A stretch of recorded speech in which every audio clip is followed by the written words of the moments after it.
Brilliance Audio presents Open House by Katie Sise. Performed by Rebecca Mozo and Lori Prince.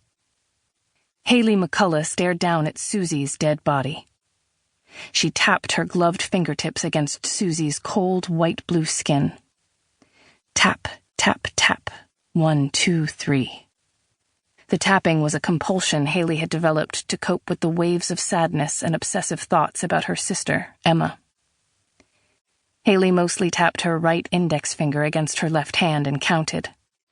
Sometimes she tapped objects that felt interesting to touch, the edges of a staple, or the scratchy fabric on the old armchair where she studied, or Susie, even. If she was in public, she tried to conceal her compulsions. If she was alone, she closed her eyes and soaked up the sensation of the tapping. Haley had been doing it for nearly 10 years, ever since her older sister vanished at age 21, and it worked, actually.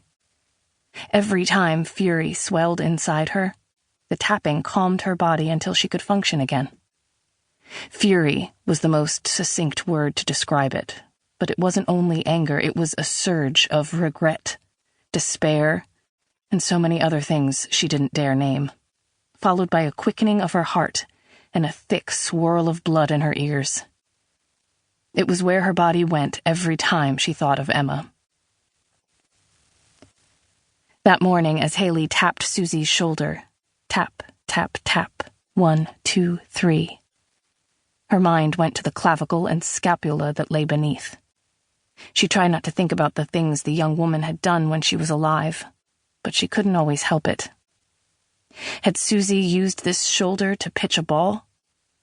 Haley guessed the odds were that yes, at some point she had, so she imagined Susie's slight frame in a softball uniform, her skeleton of bones very much erect and alive, a sly smile playing on her lips as she considered her batter.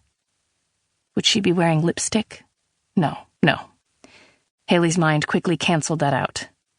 But her hair, it would be in a ponytail most likely. Haley could see it now, trailing over the delicate curve of her spine. Tap, tap, tap. Hello, Susie. It wasn't Susie lying there dead that had Haley so worked up that she needed to tap. It was the phone call she'd received on her way to her Saturday morning anatomy lab. This has to be fake. This must be a prank, she thought, as Detective Hank Rappaport introduced himself.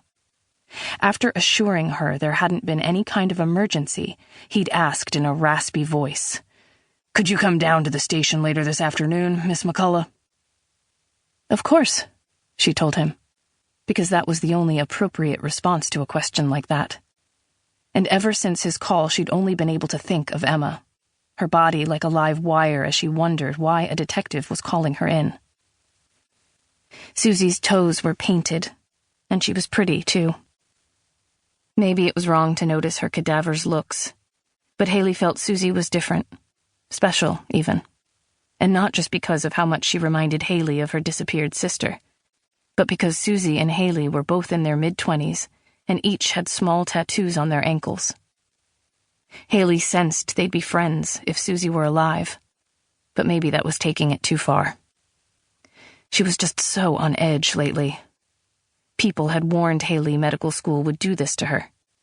Every day after classes, she raced down the University of Yarrow's halls, dying to get to a bathroom so she could scrub her hands, her dry, red fingers never feeling clean enough. "Observe the aortic arch," their anatomy teacher, Dr. Brad Aarons, was saying, his voice echoing through the lab. "Call me Brad," he told them all at the start of the semester, and they did. 20 cadavers lay on stainless steel tables across the room, and the overhead lights were as bright as any operating room. They'd already sawed through the sternum and cracked open the rib cage, and now they were following the ascending aorta, and it became the aortic arch and looped over the heart to become the descending aorta. That first day in anatomy, when Haley had been assigned to cadaver station number 4, she gasped when she pulled the sheet from the body and saw the resemblance to Emma.